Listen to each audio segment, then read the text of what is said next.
তার মানে এখানে কি গণ অভ্যুত্থানের শহীদ হওয়ার লাশগুলোর বেওয়ারিশ হিসেবে দাফন করা হয়েছে?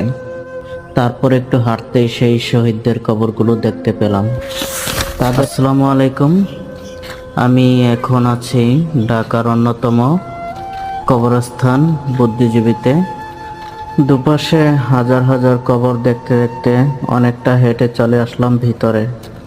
এখানে যারা শুয়ে আছেন তাদের একটা সময় অনেক নাম দাম, ক্ষমতার অনেক দাপটও ছিল, কিন্তু তারপরও তাদের একটা পরিচয় তো অবশ্যই ছিল।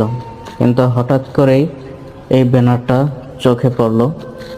চোখ পড়তেই দেখলাম এখানে লেখা ছিল, এই কবরগুলোতে যারা চিরনিদ্রায় শুয়ে আছেন তাদের সবার পিতৃ পরিচয় ছিল তাদের পরিবার, কিন্তু স্বৈরাচারী সরকারের কারণে তারা আজ বেওয়ারিশ হিসেবে দাফন হলো।